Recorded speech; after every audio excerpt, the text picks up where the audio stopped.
Bien. Impresionante. Me preguntó Rosaria sobre cuál era la principal diferencia entre lo que fue la guerra de Atlántida y la guerra de Orión, ¿no? Y que si era todo por poder. Y en realidad en Atlántida era una guerra más por poder, pero desde la intención de mantener la conciencia activa, no por dominar a los otros en sí, sino por tratar de mantener lo establecido, lo que, bueno, todos queríamos tener las riendas de la situación para que no se perdiera. Entonces la situación era, si de repente cada uno hace lo que quiere, se va a perder el sentido único por el cual estábamos todos acá. Entonces lo que hizo Atlántida fue querer controlarlos a todos para decir, hagamos lo que yo digo, que era lo mejorcito, ¿no? Y seguro que vamos a ir bien. Pero bueno, no fue, no fue bien. Porque claramente este planeta tiene otro objetivo. Y la guerra de Orión tiene que ver con algo que es más atemporo-espacial. Es decir, no tenía que ver con el poder, sino que tenía que ver con el tiempo. ¿Sí? Era la guerra del tiempo. A ver quién tenía más tiempo, quién iba más rápido, quién iba más lento. Entonces toda la situación se dio por ver qué especie, qué raza era la que iba más rápido o más lento en el proceso evolutivo. ¿Sí? Esa es la diferencia. No hubo control ni poder sobre nadie, sino que era ver quién llegaba más rápido. Como dije, tiempo, hay que tener en cuenta de que las razas vibraban en diferentes sintonías. Por lo tanto, la mayoría de las razas que diseñaron esto están en el futuro hoy, no están en el pasado. Y esa es una forma diferente de ver el tiempo. Los que estamos en el pasado somos nosotros, en realidad. ¿Sí? La guerra de Orión es algo que todavía se sigue dando, muy sutilmente. Es algo que empezó hace mucho tiempo, pero que como lo que sucedió en diferentes tiempos y espacios, muchos de los planes o estrategias que se llevaron a cabo para construir la realidad que hoy tenemos no fueron diseñadas por situaciones pasadas, sino por situaciones futuras. En el universo se sabe que todo es un sueño en realidad, que todo es un diseño mental. ¿Sí? Primer ley universal, todo es mente. Como todo es mente, todo lo que existe fue un pensamiento y por lo tanto es un sueño también. Como es sueño, no tiene límites, entonces no tiene tiempo ni espacio. Por eso los seres que viven en la multidimensionalidad viven fuera del tiempo-espacio. Con lo cual, el primer tiempo que viven es el futuro. Luego viven el presente y por último el pasado. Es al revés de como nosotros vivimos o creemos que es la realidad. ¿Pero por qué? Porque como nosotros somos el pasado, creemos que estamos en el presente y vamos hacia el futuro. Es decir, estamos observando la rueda cíclica del tiempo desde la perspectiva opuesta a cómo realmente funciona. Entonces, nosotros en realidad somos un experimento del pasado para tratar de solucionar o buscar mejores herramientas para solucionar las visiones del futuro. ¿Se entiende? Más o menos.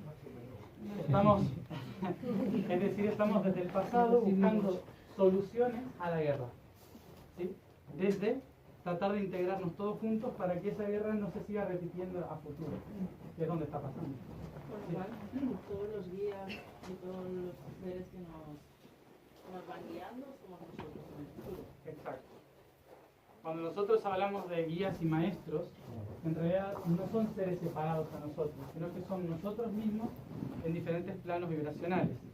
Cuando decimos yo superior, no es alguien aparte nuestro, somos nosotros mismos en una conciencia superior. Y esa conciencia superior es como una especie de árbol, de ramificación. Yo estoy aquí, en este aquí y ahora, mi yo superior está aquí encima, y se abren diferentes ramas, ¿sí? Con diferentes posibilidades. A esas posibilidades laterales le llamamos guías, maestros. ¿Qué es aquello? Águilas. Águilas, sí. Para tener un camino evolutivo. Sino que puede seguir tranquilamente siendo de hierba a arbusto, de arbusto a árbol, de árbol a secuoya y así, ¿no? Hasta lo más amplio posible, que es una red neuronal de árboles en todo el mundo, o el gran árbol, ¿no? El gran árbol es la red, en realidad, es como una ramificación de raíces. Entonces, imagínense que nosotros tenemos este de aquí, y la rama principal es la que llamamos yo superior. Y la rama o la raíz inferior es el yo inferior. ¿Sí? Pero luego hay diferentes ramas laterales que me van llevando a completar todo el ciclo del infinito de la esfera. esas ramas laterales están fuera de mi tiempo-espacio, están en otros tiempos y espacios. Nosotros a estos le llamamos indicadores de tiempo-espacio o guías. Depende cómo decirlo. Entonces, los guías o los maestros son aquellos que ya han salido de este ciclo y están viviendo otro y me indican por dónde ir. Pero en realidad soy yo mismo en otras dimensiones. Entonces yo le puedo llamar como quiera: guías, maestros, sabios, maestros ascendidos, lo que quieras. Pero en definitiva terminamos siempre siendo nosotros mismos, que desde dimensiones densas en el pasado nos indican qué hacer para no repetir los mismos errores, o desde el futuro nos indican cuáles han sido las soluciones que yo elegí para no cometer los mismos errores. ¿Sí?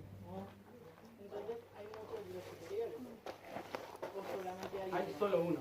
Pero entonces no entiendo. Hay solo un Dios superior. Hay solo un Dios superior que se llama Yo Soy. ¿Sí? Hay solo un Dios superior que no está encima, sino que está en el centro.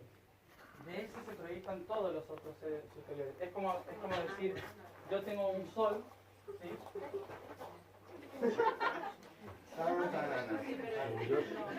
Es como decir, yo tengo, la imagen más clara es el sol. O sea, el sol es un único ser y tiene todo el brillo. Y tiene muchos rayos.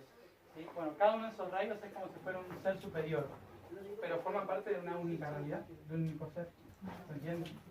O sea, luego cada uno de esos seres, cada uno de esos seres tiene un camino específico, ¿sí? Que va a seguir ramificando y ramificando y ramificando. Entonces, cada entidad, como es una red y una ramificación, cada entidad tiene su propio yo superior. Pero luego todos esos yo superiores se unen en otro. Y luego todos los otros se unen en otro. Y todos los otros en otro. Hasta llegar al yo soy. Como los gatos con los leones. La fuente. Como los gatos con los leones. Claro, diferentes niveles en materia son las diferentes escalas evolutivas de un ¿Y por qué nos cuesta tanto entender, Matías? ¿Eh? ¿Por qué nos cuesta tanto entender que estamos en la multidimensionalidad? ¿Por qué cuesta Pasado, tanto presente y entender futuro. que Sin estamos... vernos, que, como estamos hablando de los yo superiores, con los guías y todos estos, que somos nosotros y además está sucediendo a la vez. Eso cuesta mucho, ¿eh? Cuesta... Sí, pero lo que preguntó... Diferentes somos en realidad nosotros mismos. Y que todos los tiempos en realidad están pasando ahora mismo. Es difícil de comprender porque justamente no era el objetivo que lo entendamos, ¿no? El objetivo era experimentar las partes. Entonces durante millones de años hemos experimentado las partes. Hemos vivido cada una de esas fracciones en diferentes dimensiones, concentrados en un aspecto diferente. Lo que sucede ahora es que como todos estamos tomando conciencia de que hay una multidimensionalidad, significa que ya hemos atravesado casi todas esas dimensionalidades. Entonces ahora nos toca empezar a integrarlas. Por eso cuesta, porque durante billones de años hemos experimentado las partes. Esto es básico porque pedagógicamente hay dos formas de aprender. Una, o me dicen una frase y aprendo la frase, o aprendo las letras que están dentro de la frase. ¿Sí? Son dos formas pedagógicas de aprender una palabra o entender un idioma. Normalmente, cuando se habla espiritualmente, lo que se hace es decir la frase y tratar de comprender el significado de la frase. El espíritu lo que hace es ver el todo, es decir, se ve holísticamente. Entonces, lo que se permite al ser es descubrir el significado a través de la pronunciación de la palabra o la entonación de los otros cuando pronuncian la palabra. Desde el punto de vista físico, tiene que entender las letras primero para saber qué es esa palabra. Nosotros en la pedagogía actual lo que hacemos es primero, en la primaria, aprender las letras, después las palabras, después las frases, después analizar las oraciones. Es decir, hacemos el camino inverso al espiritual. Entonces, eso hace que nuestra mente en los primeros 7 años de vida se programe para solo entender por partes la realidad. Por eso cuando nos la muestran en conjunto no entendemos cómo funciona, porque no sabemos de dónde sacaron tantas letras juntas. ¿Sí? Es son las dos formas de entender la realidad. Entonces ahora, de repente estamos, en lugar de aprender cada palabra para leer un libro, es como si de repente agarrásemos un libro en ruso y en lugar de querer aprender cada letra para saber lo que significa, directamente hojeamos el libro y decimos, creo que va de esto. ¿Sí? Eso es entender la multidimensionalidad. Es como decir, por los dibujos y por la intención de las palabras y porque creo que esto significa tal cosa, más o menos del libro debe ir de este tema, ¿no? Y eso es algo muy difícil porque no sabes lo que significan las palabras. Por eso el universo te hace practicar palabra por palabra antes de entender lo que dice el libro. Eso es lo difícil de entender la multidimensionalidad. ¿Puedo enlazar otra cosita? Sí.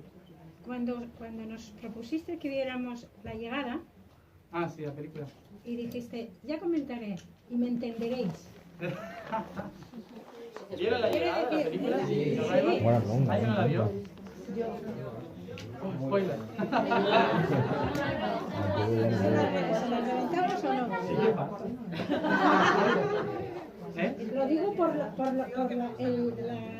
forma de expresarse los octópodos. Exacto. Sí. Bueno, mírenla. Que somos más. Pues que No pasa nada. ¿La has visto? Bueno,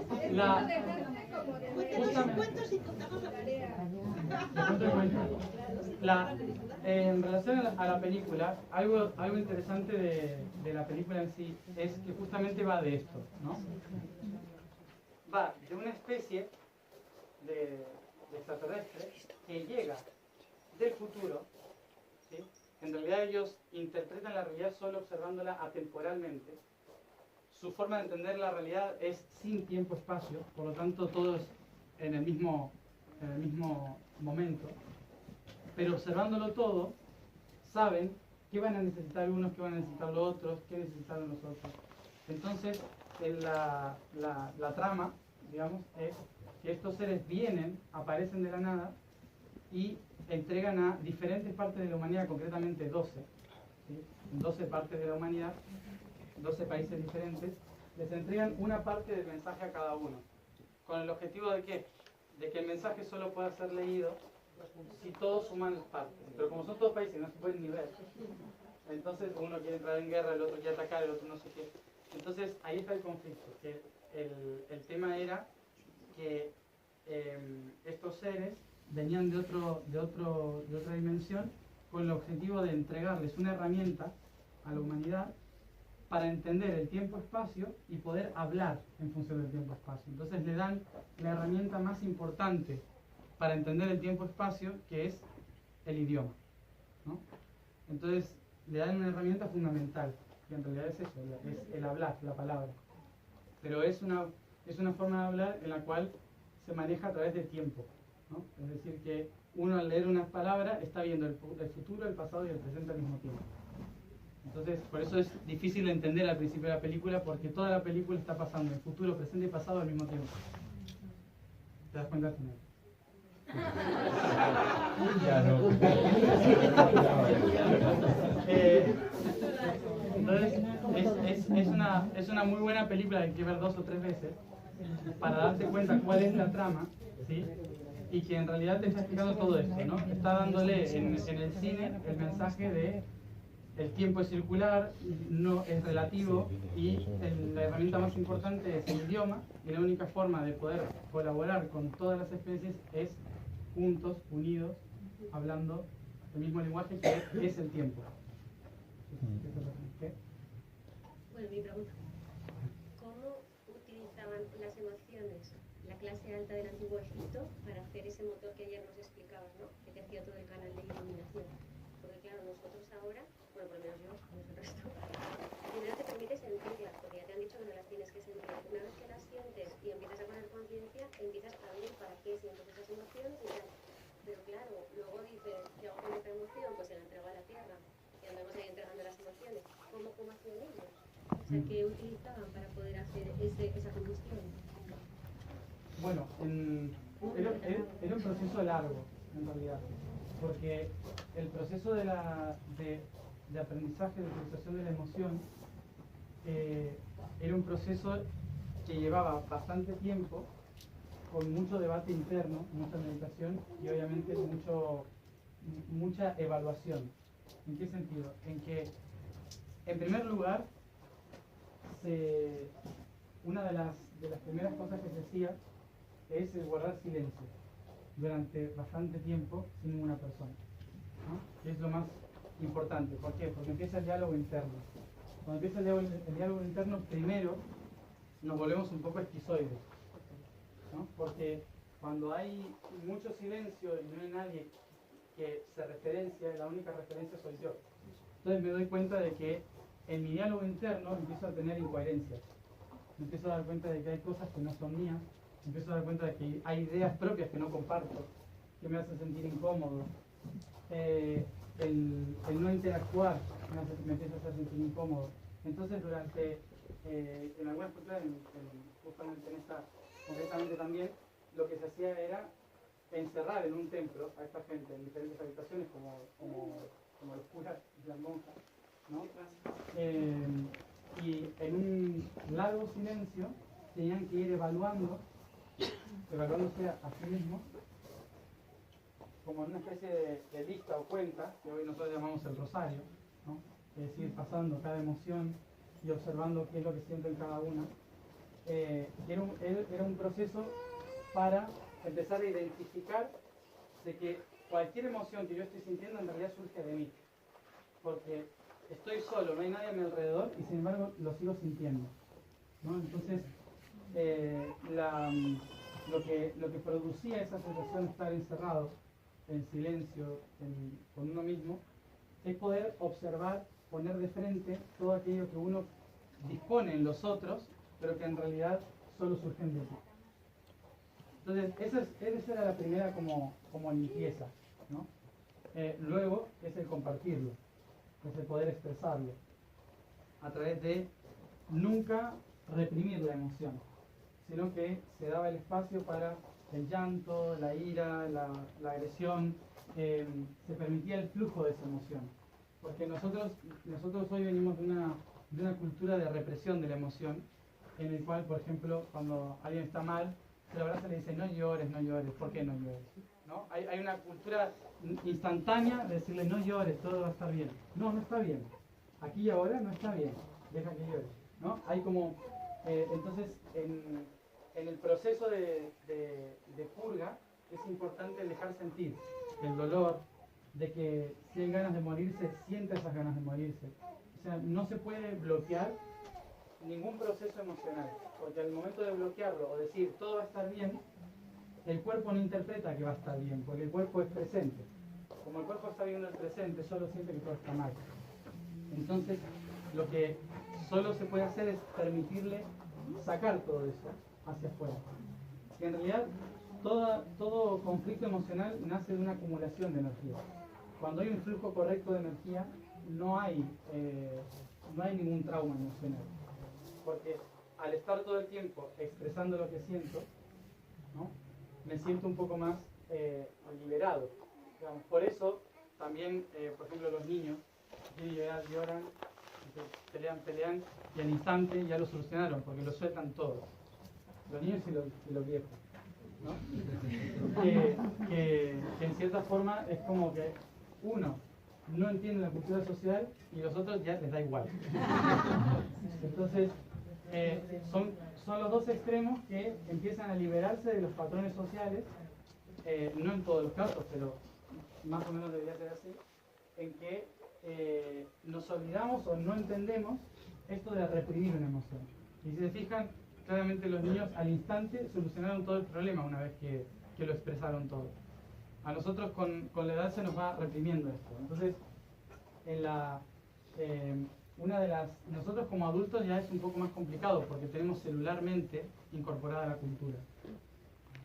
No solamente por lo que nos pasó a nosotros, sino porque como somos una producción genética de nuestros abuelos y padres, entonces inevitablemente tenemos actitudes que quedaron registrados en el ADN de los abuelos y los padres.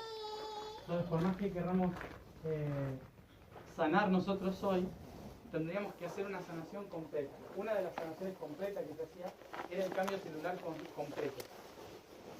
El cambio celular completo, que lleva unos cuantos años, en realidad era una preparación alimenticia, frecuencial, de respiración, de meditación, de ayuno, muy estricto y muy fuerte, en el que se forzaba a la persona a cambiar cada una de sus células. Esto es, había un templo dedicado específicamente a la alimentación o al cambio del ser, ¿no? Del cuerpo. En este caso, por ejemplo, fue el templo previo a la fundación de Karnak, ¿sí? El templo de Karnak, que era la preparación de todo el cuerpo físico. Entonces lo que hacían era cambiar la alimentación, hacer ayunos muy prolongados, incluso un mes sin comer o sin beber, ¿no? Luego solo agua todo el tiempo. Es como que hay una preparación estricta de cambiar la alimentación, cambiar lo que bebo, cambiar lo que respiro y meditación profunda y constante. Entonces lo que hacía eso era solamente tomar té durante no sé cuánto tiempo. Esta limpieza lo que hacía era cada 4 años, me parece, limpiar todas las células del cuerpo, pero no podías salirte del proceso. O sea, era algo bastante estricto para hacer una limpieza de la sangre por completo, ¿no? Incluso utilizaba, ¿cómo se llama esto? Los bichos que sacan sangre. Sanguijuelas. O sea, había... claro, había todo un proceso de limpieza y de depuración de la sangre para permitir un flujo correcto, una limpieza muy estricta. Al final eso es para cambiar la información que hay en... Para cambiar la información. Sí. Y la sangre. Había una técnica que te llevaba prácticamente a la locura, hasta el momento en que lograbas trascenderla y era la plenitud, que no es como cuando funciona el universo, que era un templo en el cual en plena oscuridad era constantemente durante días seguidos sacerdotes que desde afuera cantaban. Entonces llega un momento en que todas las voces y el sonido es tal que la presión moldea el patrón energético, liberando todas las tensiones que hay de los ancestros, dejando solo tu propia esencia. Hasta el momento en que ya no se escuchan los cantos, solo se escuchan un... Esa es como todo el proceso que se hacía de limpieza de todo. Eso ahora mismo, ¿no? Que no te puedes coger una baja para estar en el y que tus hijos te dicen, mamá, quiero ganar, y te da la emoción.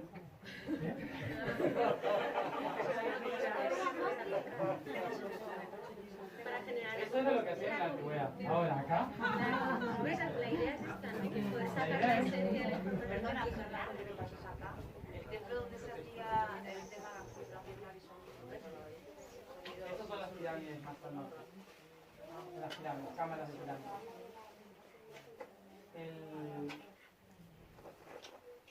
¿Cómo? En la cotidianidad de hoy. Obviamente que... ¿Cómo creas la combustión sin entregar la emoción una vez hecho todo lo que estás explicando a un nivel de hoy? Que lo que haces al final es, bueno, y te la entrego una vez, venga, llénate, no estás emoción. Pero, ¿qué haces para generar esa combustión? O simplemente con hacer ese proceso consciente ya estás generando esa combustión que te explicaba. En realidad estás haciendo lo que sería un acto alquímico con eso. Toda situación que vamos a hacer no es en sí real a no ser que las neuronas se lo crean. ¿Sí? O sea, cargar una piedra con una información y lanzarla, ¿sí?, por el vacío no tiene ningún efecto en realidad. ¿Cuál es el verdadero efecto que hay que tomar en cuenta? Es las neuronas del cuerpo, ¿cómo están tomando ese acto? Están tomando que celularmente yo estoy entregando algo y soltando algo, ¿sí? Entonces, no es solo mi mente, sino el cuerpo registró que yo tiré un miedo, ¿sí? Entonces, en mis células, en el ADN queda registrado, tiró algo, ¿sí? Entonces, cada vez que veo un miedo, va a sentir que está sembrando o tirando cosas a la tierra. Entonces, el tema no es ir a una montaña, hacer una liberación, reírse, llorar, largar.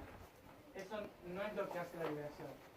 La verdadera liberación, la verdadera trascendencia de la problemática es cuando yo me doy cuenta de que ese acto se replica en mis células. Cuando yo me doy cuenta de que lo puedo replicar como un código o un mandato nuevo. Porque el cuerpo es como un perro hay que darle órdenes, de cierta forma, ¿no? O sea, se le enseña como, ¿sí? ¿No? Adiestrar, hay que adiestrarlo. El cuerpo funciona por órdenes y reacciones. Como las emociones se mueven a través de la sangre, entonces, por más que trabaje a nivel álmico, si el cuerpo no hace la reacción del trabajo de liberación, entonces no se entiende. A través de la acción es la única forma en que se puede hacer un trabajo de liberación. Por eso, estás en la cocina y empiezan todos a gritar, ¿no? Lo que hay que hacer es como coger una piedrita y tirarla a la cabeza. No, es como decir, respirar profundo o cualquier cosa que hay ahí, cualquier material que hay ahí, y lanzarlo. ¿Qué le estoy diciendo al cuerpo? Esta emoción la entrego para ser nutrida. ¿Sí? Entonces el cuerpo se da cuenta de que esa situación no me corresponde. Es simplemente un nutriente para que yo pueda hacer o actuar en algo. Es irle dando órdenes, porque obviamente el cuerpo emocional y el cuerpo energético espiritual son los que en cierta forma moldean el cuerpo físico a través de acciones. La única forma en que entiende o acepta una realidad esta materia es a través de actos o cambio de acciones. Entonces, por más que yo le ponga conciencia, si yo me siento, medito y digo, sí, ya estoy liberando todo mi karma, o hago una terapia, una apuesta, una regresión, y digo, sí, ahora entendí. Yo como alma entendí, pero el cuerpo no, el cuerpo estaba durmiendo. El cuerpo entendió que estaba totalmente relajado, acostado. No pasó ni por ningún proceso del cuerpo. Por eso lo importante es, tengo un miedo. Bueno, ahora vamos a subir al dragón y a ver quién tiene vértigo. ¿Sí? Porque el cuerpo es el que va a reaccionar verdaderamente ante eso. Yo me puedo sentar y decir, no, yo no tengo ningún miedo. Vamos a ver cuando bajemos de noche a la montaña. Sí, todos estamos así. Porque eso está en el acto, está en la acción, no está en el cuerpo físico. Entonces, es cambiar las actitudes del cuerpo, la posición con la que yo me enfrento a cada una de las situaciones. Y yo normalmente, cuando alguien me grita, por ejemplo, ¿no? O está discutiendo, en lugar de hacer esto, hago esto, mi cuerpo entiende que yo estoy sometido a. Capaz que mi pensamiento y mi alma no. Mi espíritu dice, qué estupidez está diciendo, ¿no? No me lo creo. Pero mi cuerpo dice, si agachó la cabeza, le va a pegar, ¿sí? Porque está recibiendo esa información de sumisión, ¿sí? Entonces, cuando hay alguien discutiendo, lo que tengo que hacer es esto. O sea, ponerme recto o mirar de frente. Porque así significa que estoy observando realmente la situación. Entonces el cuerpo entiende de que no tengo que tener miedo a esa situación. Es adiestrar el cuerpo.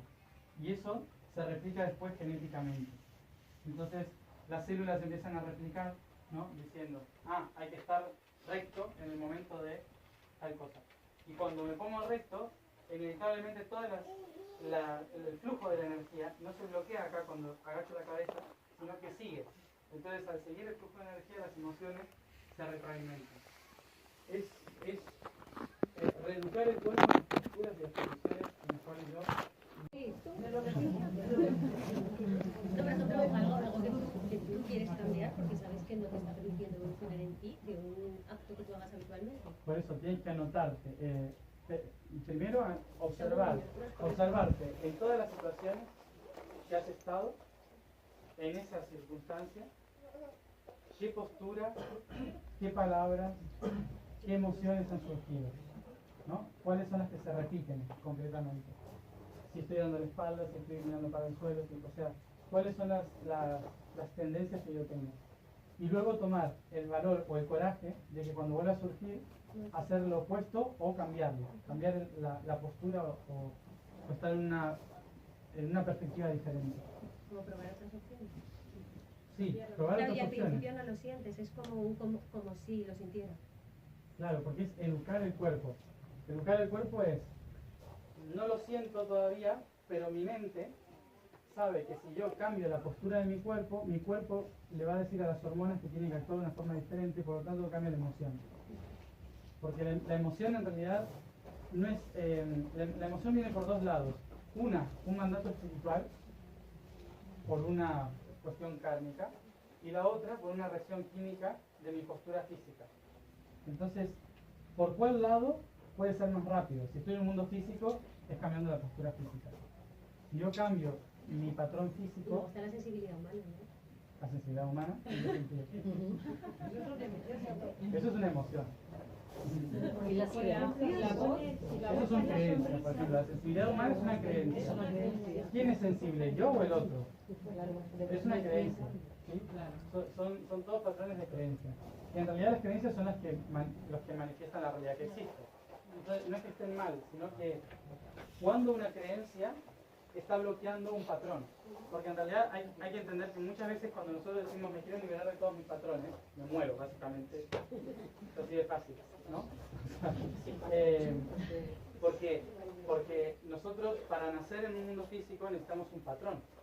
Y ese patrón es una estructura de creencias que me permiten existir. Si no tengo una estructura de creencias, un patrón que seguir, una identidad cultural, no tengo marco donde cumplir mi propósito y mi misión. No tengo herramientas o energías por las cuales focalizarme.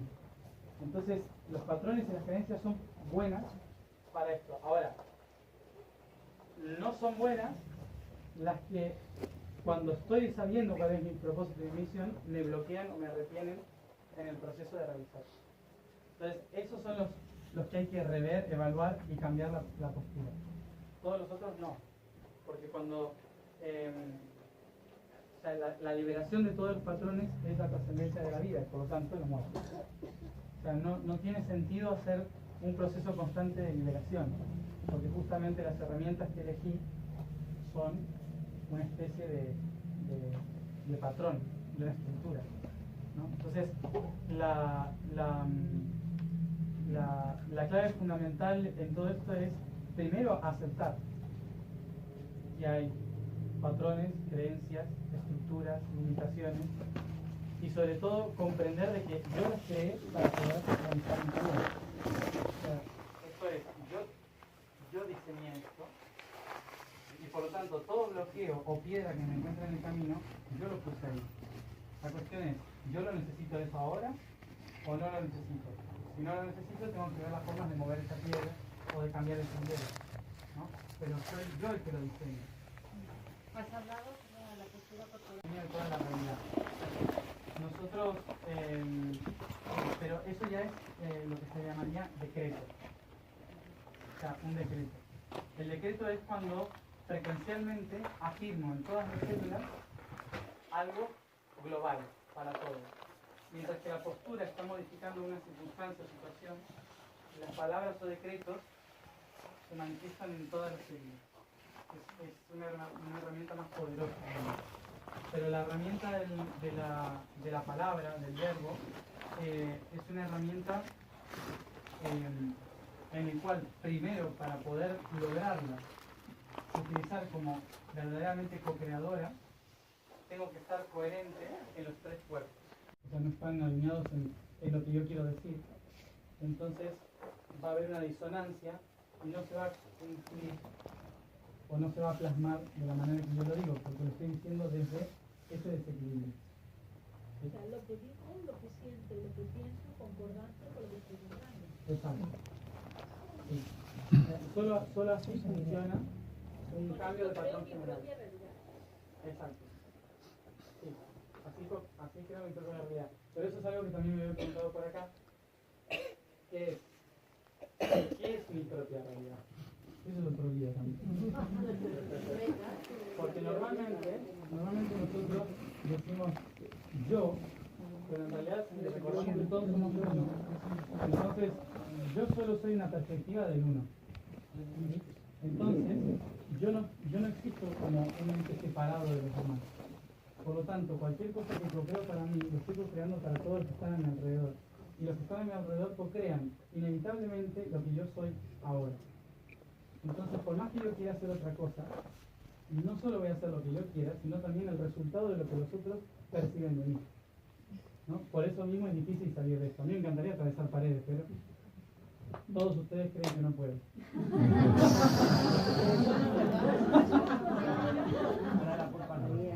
Ahora la culpa es de ustedes.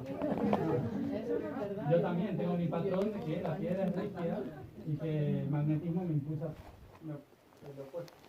Entonces, hay tantas estructuras y tantos patrones externos que modifican la realidad, que cuando yo digo muchas veces, yo soy creador de mi propia realidad, ¿hasta qué punto soy creador de mi propia realidad?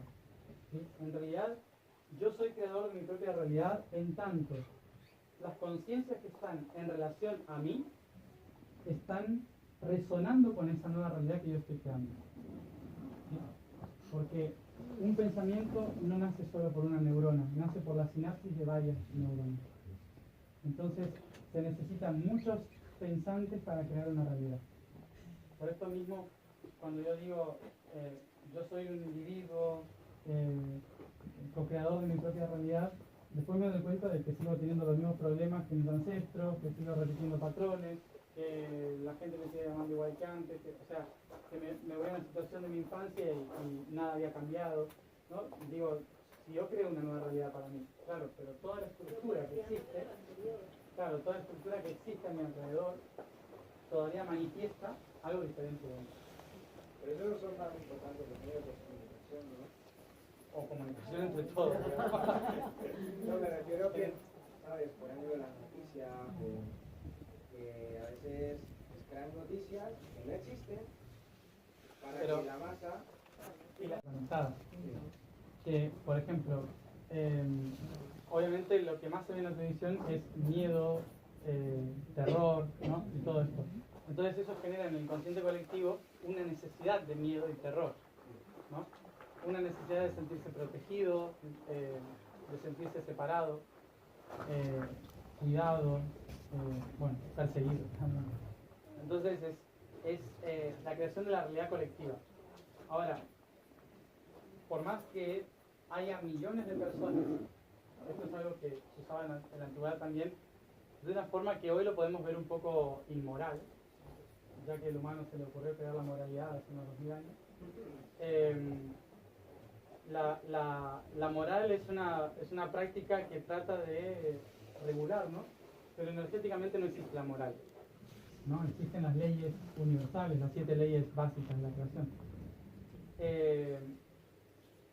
Pero no existe la moralidad como la vemos ahora. ¿Qué significa esto? Que uno podría decir, en el planeta Tierra, por ejemplo, somos 7.000 millones o casi 8.000 millones de habitantes en el planeta. Y, no sé, si nos ponemos a sumar, ¿cuántos conscientes habrá? No demasiado. Y incluso los que creemos que somos conscientes todavía estamos ahí revolcándonos por las piedras y raros. Porque uno dice, yo creo que, no, estoy en el proceso de ser consciente. ¿Sí? Estoy en el proceso de ser consciente. Entonces, hay muy poquitos conscientes que normalmente están en silencio, metidos en medio de un monte y no quieren saber nada con nadie. Porque están sosteniendo la conciencia desde otro lugar completamente diferente. Entonces, estos individuos sostienen una realidad, una conciencia. ¿Y dónde digo lo de la moralidad? Energéticamente hay una herramienta utilizada que es, no hace falta para un planeta en evolución que todos sus seres sean conscientes. Solo basta con que los conscientes sepan utilizar la energía inconsciente como catapulta para la evolución. ¿Y esto qué es? Cuando generamos el miedo, utilizamos el miedo de nuestra colección. Que, por ejemplo, que estábamos hablando de los medios de comunicación generan este miedo que los que tienen la conciencia colectiva, utilizamos este miedo, ¿vale?, para transformarlo y crear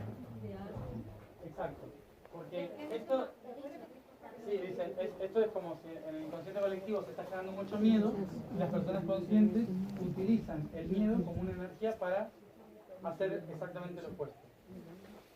Funciona más o menos así, si se sabe utilizar. Claro. ¿En qué sentido se puede utilizar esto? Por ejemplo, bueno, en cierta forma lo que hacía en la antigüedad es esto. La masa consciente nunca puede ser enteramente planetaria, a no ser que el planeta completo se vuelva consciente de sí mismo, ¿no? Es bastante complicado. ¿Por qué? Porque un ser consciente, un ser plenamente consciente, se ilumina, por lo tanto no puede vivir en la materia. ¿Por qué básicamente no puede vivir en la materia? Porque un ser plenamente consciente no necesita respirar, comer, ni nada. Entonces ninguna de sus células tendrían que estar trabajando para mantener el sistema, no, ¿cómo se llama? Parasimpático del cuerpo. El sistema parasimpático del cuerpo, que es el que está constantemente viendo, está funcionando los pulmones, está funcionando, ¿no? O sea, el que controla toda la parte vital de tengo que seguir vivo. En un ser consciente, plenamente consciente, las células esas dicen, y la vida es otra cosa, ¿no? ¿Para qué voy a seguir trabajando en esto si ya no tiene sentido que lo mantenga vivo porque la vida es otra cosa? Entonces, ¿qué hace? El cuerpo se ilumina. Se ilumina porque cada célula de su ser cambia de estado energético y en lugar de seguir produciendo para vivir, se ilumina siendo vida, que es diferente, ¿sí?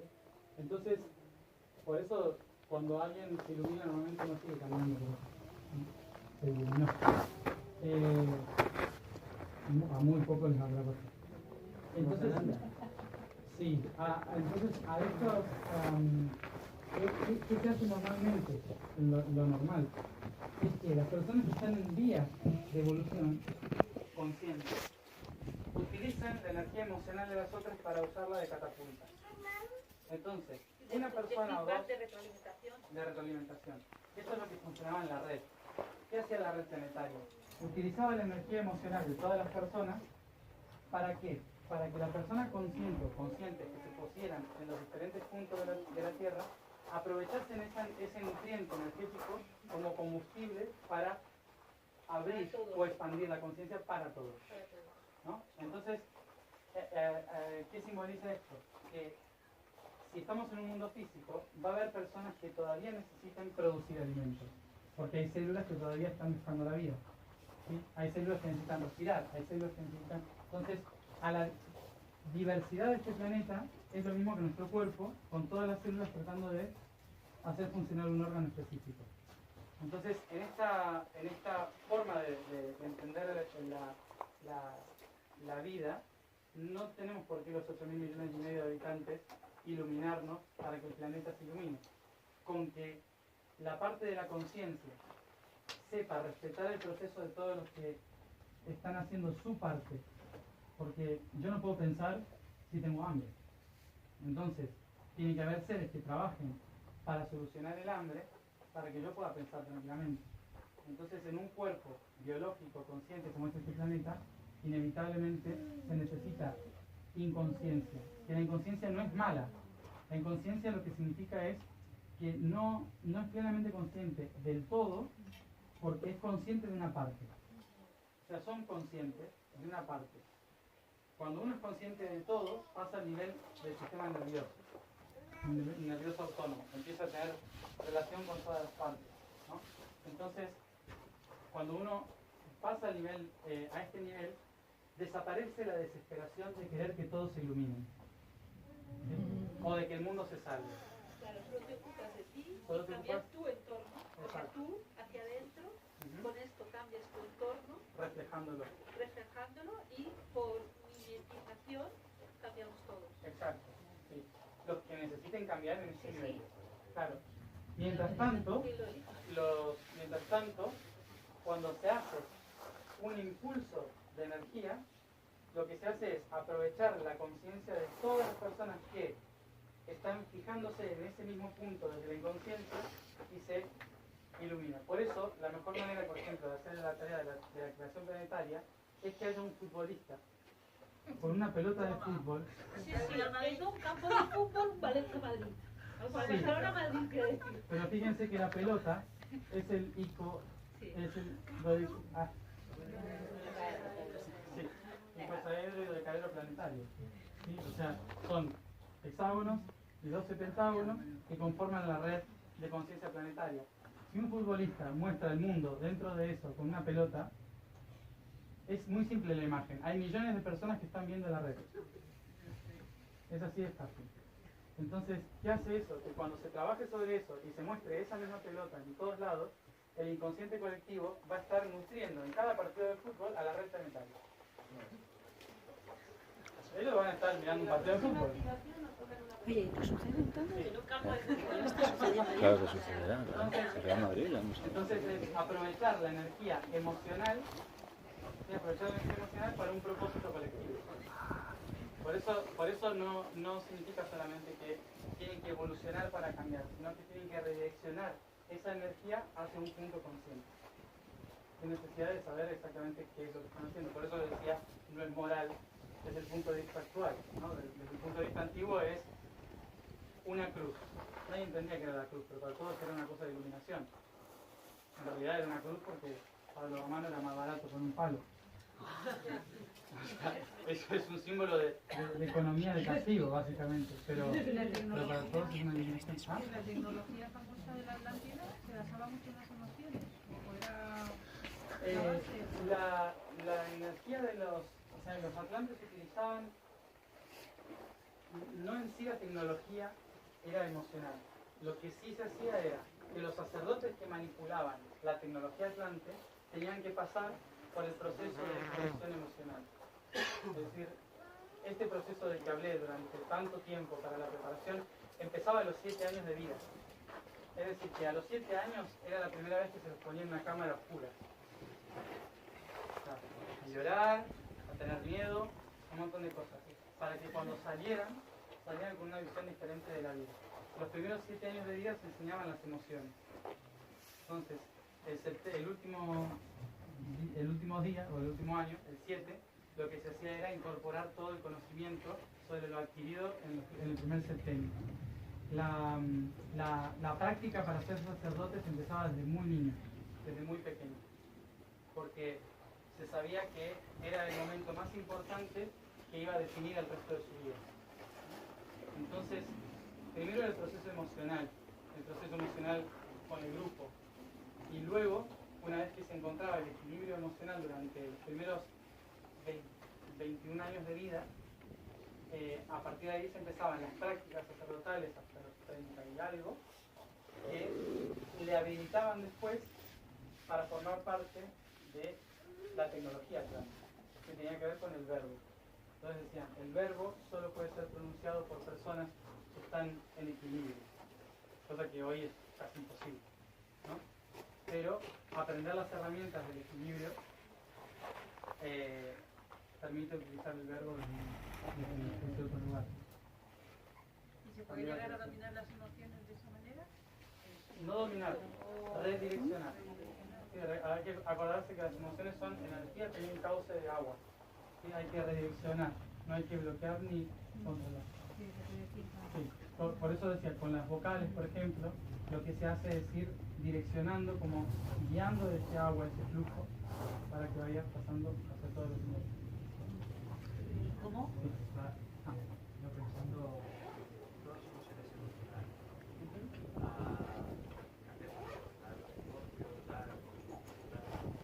Según puede que te condicione a ser más emocional. Sí. Hay algún propósito en todo ello, es decir, ¿Es más emocional?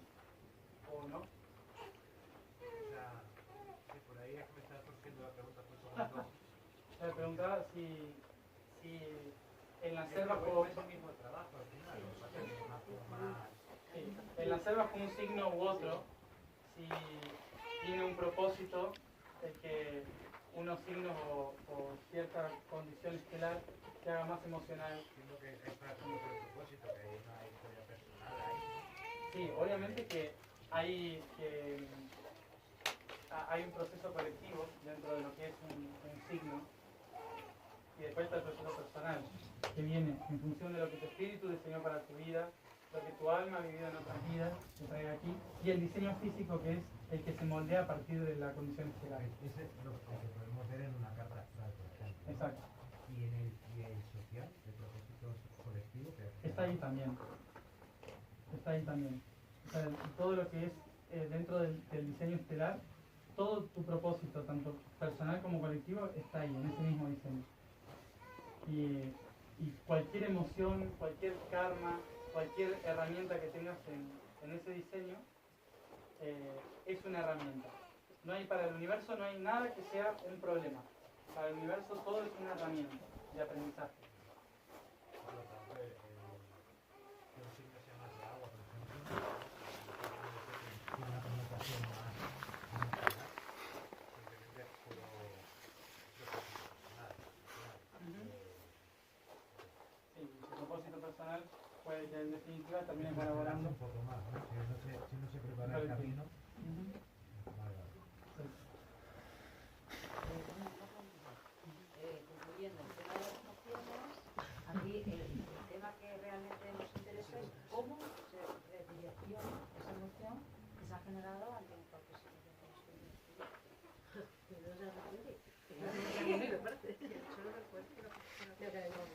sí, además del cuerpo, en ese momento, porque normalmente te das cuenta una vez que ha pasado. El tema es darte cuenta antes de que te genere esa emoción. Porque está anclada a una historia que tienes. La emoción está anclada a un sentimiento, ¿vale? Sentimiento, un sentimiento que tiene una historia, que está en tu mente. Entonces, cuando tú identificas este mito, este acontecimiento en tu vida en el pasado que viene a este momento, cuando ya lo tienes identificado, la próxima vez dices, es esto, pues esta emoción la respiro y la utilizo. Sí, Para es aquello en que yo sí, quiero. en sí no es el problema de la emoción, ¿sí? Es en qué estoy, en qué situación surgió esa emoción, ¿sí? Porque la emoción es simplemente una herramienta, es un combustible, pero el problema no es el combustible. Si yo le sigo metiendo un buen combustible a un coche que no funciona, ¿no? Básicamente, por más que sea buena esa emoción, me va a traer problemas. Entonces, ¿cuál es el contexto en el que surge esa emoción? ¿De dónde viene? Por eso hay que analizar la circunstancia, la situación que me originó esa emoción. Entonces, al enfrentarme a una situación semejante, voy a saber que es la situación la que tengo que cambiar, no la emoción. ¿Sí? Por eso es, como decía antes, es cambiar el posicionamiento, es cambiar mi entrada a la situación, ¿sí? La predisposición a la situación.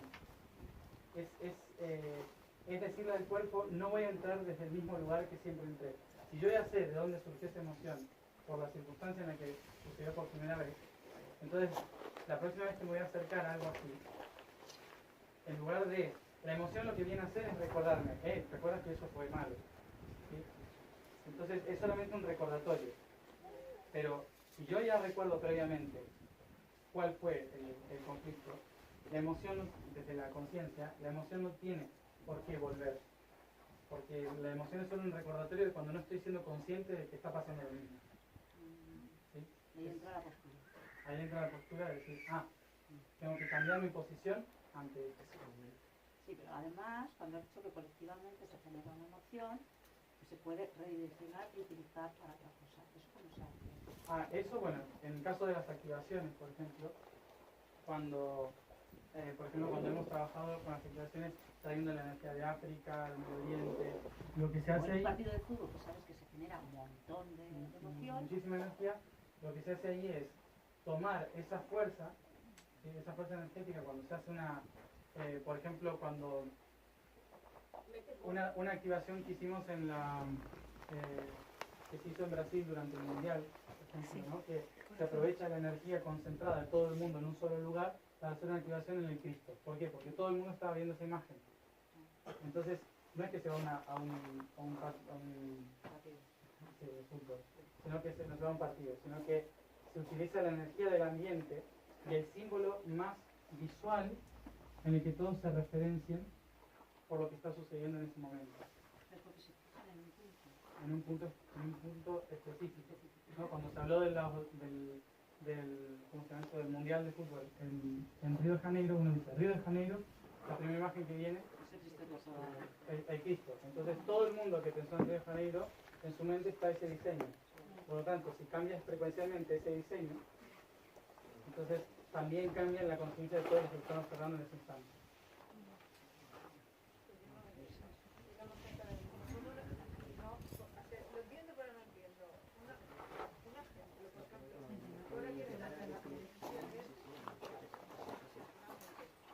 Personalmente es, en primer lugar,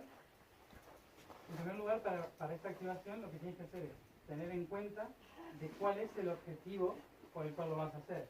¿Cuál es la intención? No hablo de esta activación, estoy hablando de lo que estáis hablando, por ejemplo, de cambiar. O sea, la energía que hay en un partido de fútbol, tú como unidad, que eres una persona y estás en tu casa y te revienta el fútbol porque no te gusta, y dices, vale, toda esta gente que está aquí mirando la pelota y dando de comer a tantos que hay por ahí abajo, yo quiero cambiar eso. ¿Cómo puedes cambiarlo? ¿Lo puedes No cambiar? quieres cambiar. Utilizar y redireccionar esa energía en otro sentido. No, lo tienes que hacer a través de la acción también. Mental no funciona. Como individuo es. Uno solo no se puede. Uno solo no se puede. Tiene que haber al menos tres. Ya son ustedes, en el comedor de mi casa. Ya. Ya. Bueno, en primer lugar es sacarle el juicio a la herramienta, ¿no? Es como decir, a ver, me voy a preparar una ensalada para comer, pero me da un rollo prepararme la ensalada, entonces le estoy tirando mierda a la ensalada que me voy a comer, que es de combustible para lo que voy a hacer después, ¿no? Es más o menos lo mismo. Entonces, cuando voy a hacer un trabajo a nivel de cambio planetario, tengo que, en lugar de ver esto, ver esa energía como un abono para lo que yo voy a hacer, ¿no? Como es una energía muy sacral y densa, tiene toda la potencia para hacer para arriba.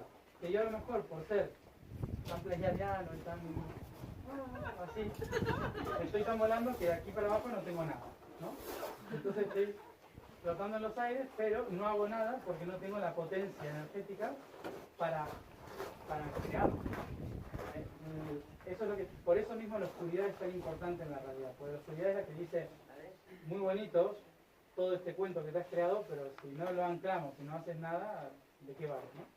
Entonces, lo que hace la densidad es ser combustible de todo eso. Entonces, ¿qué es lo que hay que hacer? Cuando se trata de hacer algo colectivo, no se puede hacer desde el salón de casa, por más que ponga cuartos o lo que sea. ¿Por qué? Porque no es colectivo, es personal en ese caso, porque solo yo conozco el salón de mi casa, a lo mejor 3 o 4, ¿no? Entonces tengo que ir a un lugar que todo el mundo conozca para que sea una referencia de una imagen colectiva, ¿sí? Si yo voy a mi casa para hacer un trabajo de cambio frecuencial de una ciudad, nadie va a saber que estoy haciendo eso, porque en su mente ese diseño, en este caso habíamos hablado del Cristo Redentor, ¿no? Sigue siendo el mismo, ¿no? Es como que está ahí detenido, trabado.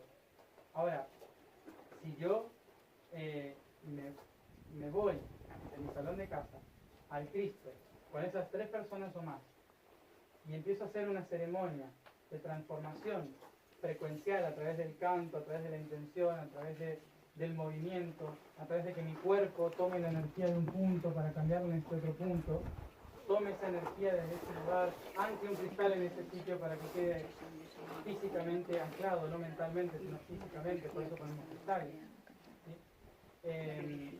Cuando se hace todo eso, como todo es uno y todo es una proyección holográfica, al yo cambiar la intención de esa imagen, cualquiera que tenga esa imagen en su mente, también cambia la frecuencia. Porque es holográfico. Aunque no lo sepa, le agrega algo más. No estás cambiándole la forma de pensar ni nada. Estás añadiendo una perspectiva más. Si cambiaran la emisora de radio. Exacto.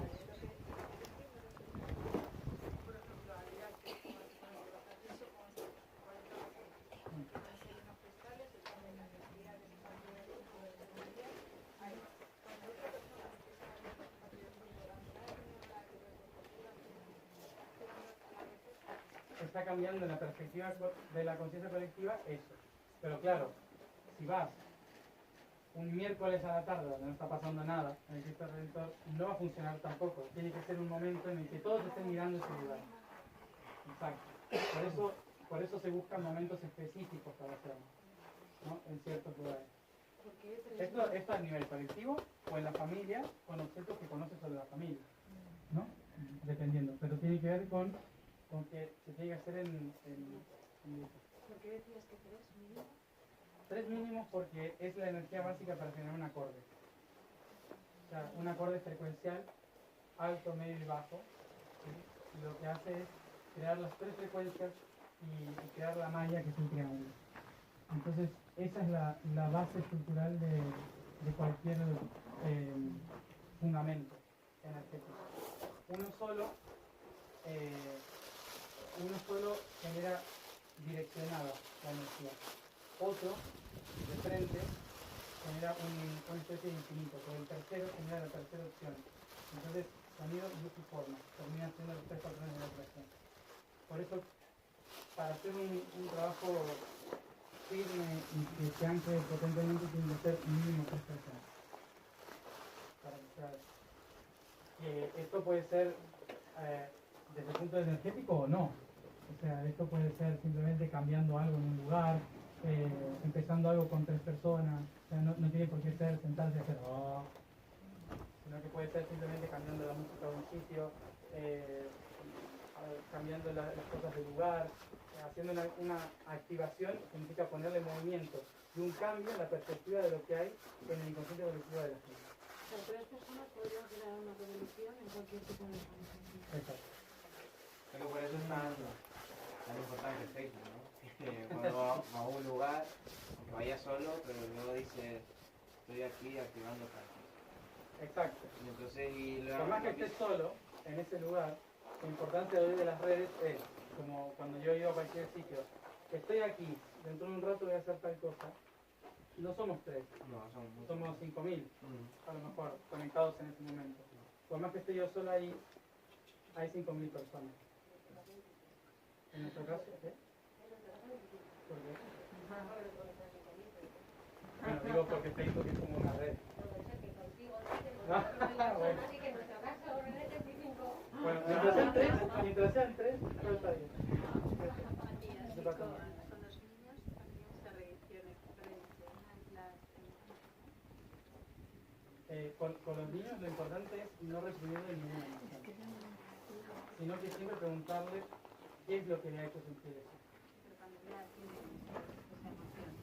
Claro, cuando ya tiene esa emoción ¿no? es... El niño, por ejemplo, que tiene la emoción de miedo, pánico,